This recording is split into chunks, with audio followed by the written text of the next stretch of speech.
नमस्कार, स्वागत है आपका एक बार फिर से मेरे चैनल पर biology for all.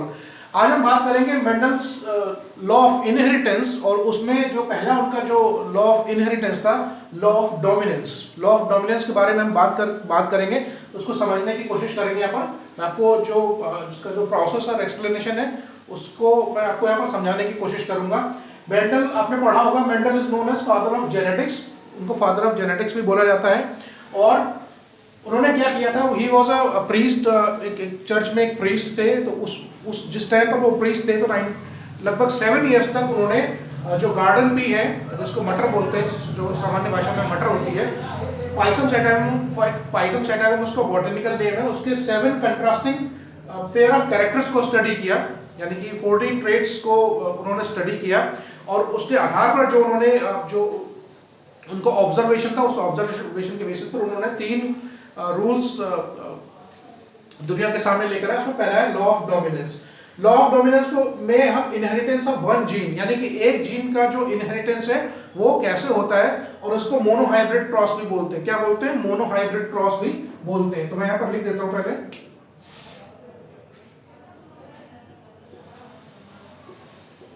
Monohybrid cross. तो मोनोहाइब्रिड क्रॉस पूछा है या इनहेरिटेंस ऑफ वन जीन पूछा है, आपको यही एक्सप्लेन करना है। उन्होंने क्या किया, जो पाइसम सैटाइवम मटर का पौधा है उसमें 2 उन्होंने प्लांट सेलेक्ट किए। एक प्लांट टॉल था, दूसरा प्लांट डॉर्फ था। ये दोनों प्लांट कैसे थे? प्योर प्लांट थे। कैसे प्लांट थे? Pure plant. ये भी प्योर प्लांट है और ये भी प्योर प्लांट है। प्योर प्लांट उन्होंने किस तरह से सिलेक्ट किया कि ये जो प्योर प्लांट है इसको उन्होंने सेल्फ पॉलिनेशन होने दिया, इसमें उन्होंने क्रॉस पॉलिनेशन नहीं होने दिया, ताकि कैरेक्टर्स की ब्लेंडिंग ना हो सके। ऑलराइट, तो जो इन्होंने टॉल प्लांट सेलेक्ट किया, पी प्लांट, वो प्योर था क्योंकि उसमें कंटिन्यूअस सेल्फ पॉलिनेशन उन्होंने करवाया। उसी तरीके से जो डॉर्फ प्लांट उन्होंने सेलेक्ट किया वो भी एक प्योर प्लांट था, और उसका भी प्रोसेस यही था कि उन्होंने कंटिन्यूअसली उसको कई जनरेशन तक सेल्फ पॉलिनेशन होने दिया। उसके बाद उन्होंने 2 प्लांट चूज किए, एक टॉल प्लांट था, डॉर्फ था, और टॉल और डॉर्फ किस आधार पर उन्होंने अलग अलग चूज किया? स्टेम की लंबाई के आधार पर। अब हम जानते हैं कि आपने पढ़ा होगा कि जो टॉल कैरेक्टर है वो डॉर्फ कैरेक्टर के ऊपर डोमिनेंट है। ये टॉलनेस वाला कैरेक्टर है, ये कैसा है? डोमिनेंट है। और जो डॉर्फ कैरेक्टर है वो है रिसेसिव कैरेक्टर है। वो क्या होता है मैं अभी आपको समझाता हूं। ऑलराइट, जो फर्स्ट जनरेशन के बीच में उन्होंने सबसे पहले क्या कराया? क्रॉस पॉलिनेशन कराया। एक टॉल प्लांट को लिया, एक डॉर्फ प्लांट को लिया, और उसमें उन्होंने क्या करवाया? Cross pollination.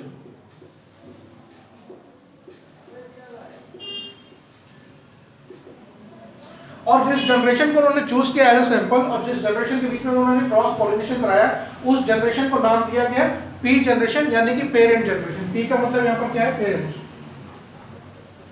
पेरेंट जनरेशन के बीच में उन्होंने क्या कराया? क्रॉस पॉलिनेशन कराया। अब जो ये टी है, हम जानते हैं कि हम पाइसम सैटाइवम एक डिप्लॉइड प्लांट है, और डिप्लॉइड प्लांट में क्या होता है कि क्रोमोसोम्स अकर इन पेयर्स। क्रोमोसोम क्या होते हैं? पेयर्स में ही होते हैं। होमोलोगस क्रोमोसोम पेयर्स में ही अकर होते हैं। और जो ये कैपिटल टी और small T basically these are the pair of genes. ये क्या है? पेयर ऑफ जीन्स, जिनको बोलते हैं एलील। आपने पढ़ा होगा, ये क्या है? एलील्स। टी और टी, कैपिटल टी, क्योंकि जीन्स हमेशा पेयर में होते हैं, और पेयर ऑफ जीन्स को क्या बोलते हैं? एलील। तो एलील क्या है? A pair of genes. Alleles क्या होते हैं? Alleles are the pair of genes. अब दो क्यों की सिलेक्ट किए गए? हम जानते हैं कि डिप्लॉइड ऑर्गेनिज्म में होमोलोगस क्रोमोसोम हमेशा पेयर में होते हैं। तो इस पेयर का एक पार्ट एक पेरेंट से आया, दूसरे पेयर का पार्ट दूसरे पेरेंट से आया है। इस जीन का पेयर का एक पार्ट एक पेरेंट से मिला है, और दूसरे पेयर का पार्ट दूसरे पेरेंट से मिला है। उसी तरीके से डॉर्फ वाले प्लांट में इस ग्रुप ऑफ जीन का जो एलील का जो पेयर है, एक पार्ट एक पेरेंट से मिला है, दूसरा पार्ट दूसरे पेरेंट से मिला है। ऑलराइट, तीसरी चीज इसमें क्या है? ये दोनों प्लांट जो है ये है होमोजाइगस। कैसे हैं? होमोजाइगस। ध्यान रखने वाली बात है, ये टी कैसे? होमोजाइगस है। ये भी होमोजाइगस है।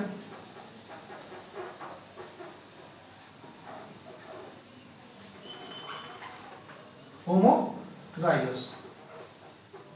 ऑलराइट, तब उन्होंने क्या किया, जब इन दोनों प्लांट्स के बीच में क्रॉस पॉलिनेशन कराया, तो क्रॉस पॉलिनेशन में कराने के बाद उन्होंने ऑब्जर्व किया कि जो फर्स्ट जनरेशन हुई, फर्स्ट जनरेशन में जो प्लांट हुआ, इट वाज टॉल प्लांट। कैसा था? Tall plant. इस जनरेशन को उन्होंने नाम दिया F1 जनरेशन।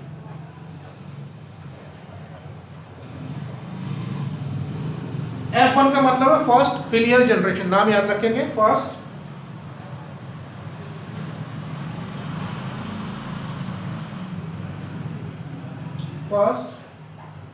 फिलियल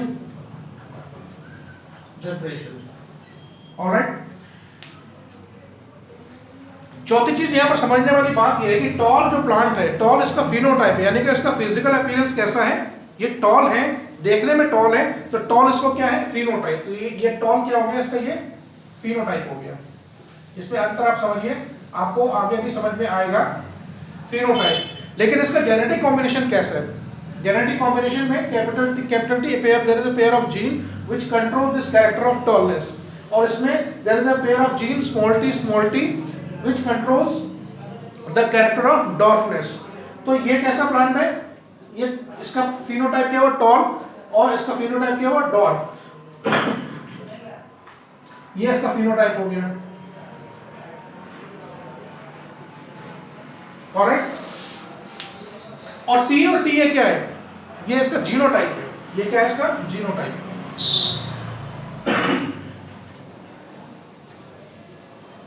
ऑलराइट, तो उन्होंने देखा कि फर्स्ट जनरेशन में जो जितने प्लांट मिले, सारे के सारे जितने भी सैंपल कलेक्ट किए उन्होंने, सारे के सारे प्लांट टॉल थे। तो टॉल इसका क्या होगा? फिनोटाइप। अभी हमने ऑलरेडी बात की इसका फिनोटाइप। लेकिन इसका जो जेनेटिक कॉम्बिनेशन था वो था capital T small T. Alright, अब उन्होंने क्या किया, जो फर्स्ट जनरेशन के प्लांट थे उन्होंने क्या कराया? इनमें सेल्फ पॉलिनेशन कराया। फिर क्या कराया उन्होंने? सेल्फ पॉलिनेशन कराया। तो उन्होंने फिर क्या किया, इस टॉल प्लांट को दूसरे टॉल प्लांट से जो उन्होंने सैंपल कलेक्ट किया था उसमें आपस में क्या कराया उन्होंने? Self pollination. ये इसका फिनोटाइप है, ये इसका फिनोटाइप है, लेकिन जीनोटाइप क्या है इसका? कैपिटल टी स्मॉल टी और capital T small T. Alright, जब इन्होंने सेल्फ पॉलिनेशन कराया तो सेकेंड जनरेशन में उन्होंने ऑब्जर्व किया जो प्लांट हमें प्राप्त हुए।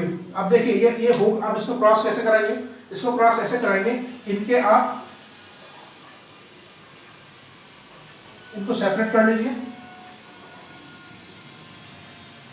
इनको आपने सेपरेट क्यों किया? देखिए जब गैमेट फॉर्मेशन होता है तो क्रोमोसोम क्या होते हैं? क्रोमोसोम आपस में हाफ ऑफ डिवाइड हो जाते हैं। तो जब क्रोमोसोम हाफ ऑफ डिवाइड हो जाते हैं तो पेयर ऑफ जीन, जिनको एलील बोलते हैं, एलील का पेयर का एक पार्ट एक गैमेट में चला जाता है, दूसरे पार्ट दूसरे गैमेट में चला जाता है।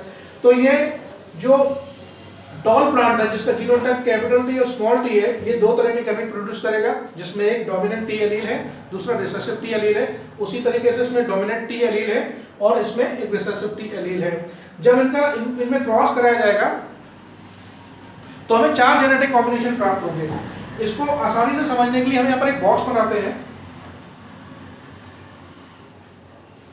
एक स्क्वायर बनाएंगे।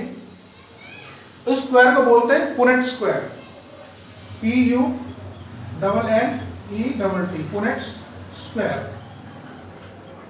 पुनेट एक साइंटिस्ट थे, रेजिनाल्ड पुनेट, इनके नाम पर 1927 में उन्होंने इसको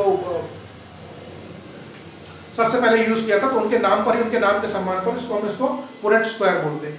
अब इसमें हम क्या करेंगे, इसके जो एलील हैं यानी कि गैमेट्स है उसको हम एक तरफ लिख लेते हैं और दूसरे वाले को दूसरी तरफ ऊपर वाली लाइन में लिख लेते हैं। ऑलराइट, अब इसको क्रॉस करेंगे, capital T capital T capital T small T capital T और स्मॉल टी। और ये जो जनरेशन हुई, इस जनरेशन को क्या बोलेंगे? F2 generation. उन्होंने देखा कि जब, अच्छा ये जो प्लांट है ये कैसे है? ये हाइब्रिड प्लांट है, हेटेरोजाइगस है। कैसा है ये? हेटेरोजाइगस है।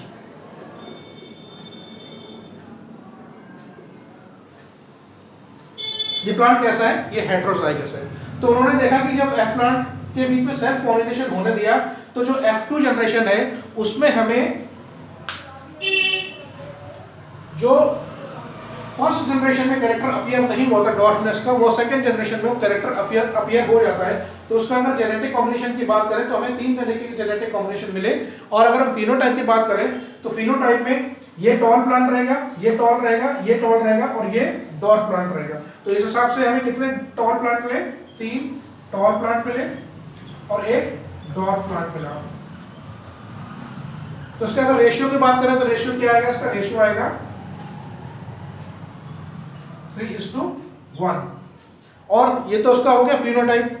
और अगर जीनोटाइप की बात करें तो जीनोटाइप में रेशियो क्या है? Capital T capital T capital T small T capital T small T और स्मॉल टी, ये इसका जीनोटाइप आ गया।